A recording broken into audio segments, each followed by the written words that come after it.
পুরান ঢাকার মিটফোর্ডে sir Salimullah medical college হাসপাতালের সামনে ভাঙারি ব্যবসায়ী সোহাগ হত্যা মামলায় আরও 2 আসামিকে গ্রেফতার করা হয়েছে।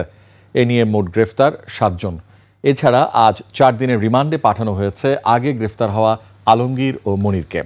আর অপরাধীদের ধরতে প্রয়োজনে সারা দেশে চিরুনি অভিযান শুরু করা হবে বলে জানিয়েছেন স্বরাষ্ট্র উপদেষ্টা জাহাঙ্গীর আলম চৌধুরী।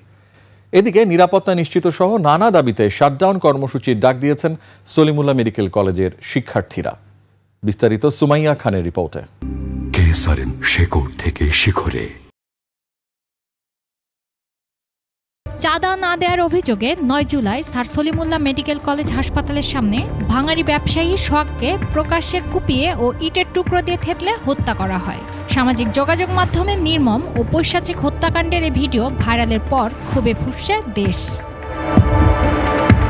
পুলিশ জানায় এই ঘটনায় নিহতের বোন বাদী হয়ে কোতোয়ালি থানায় 19 জনের নামে মামলা করেন। পরে মহানগর গোয়েন্দা পুলিশের অভিযানে প্রথমে 5 জন ও পরে সজীব ও রাজীব নামে আরও 2 জন এজাহার নামে আসামিকে গ্রেপ্তার করা হয়। গতকাল পর্যন্ত 5 জন এই ঘটনায় গ্রেফতার ছিল। আজকে ভোরে রাজধানী ঢাকা এবং নেত্রকোনা জেলায় অভিযান পরিচালনা করে ডিবি আরও 2 জনকে আটক করেছে। এই নিয়ে এই ঘটনায় এই পর্যন্ত 7 জনকে গ্রেফতার করা হলো। শেকড় থেকে শিখরে। এদিকে ব্যবসায়ী সোহাগ হত্যার বিচার ও স্যার সলিমুল্লাহ মেডিকেল কলেজ হাসপাতালের নিরাপত্তা নিশ্চিতে কার্যকর পদক্ষেপ না নেওয়া পর্যন্ত শাটডাউনের ঘোষণা দিয়েছে শিক্ষার্থীরা।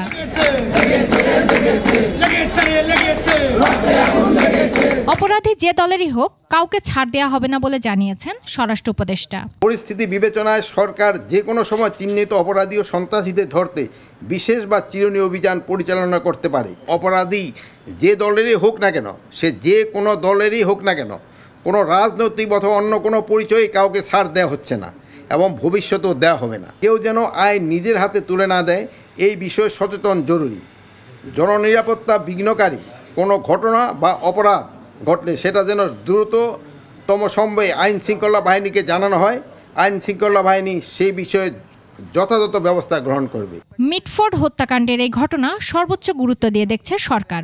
জনশৃঙ্খলা ও জননিরাপত্তা বিঘ্নকারী যে কোনো কার্যক্রম কঠোর হস্তে দমন করবে। সুমাইয়া খান, 21 টেলিভিশন, ঢাকা।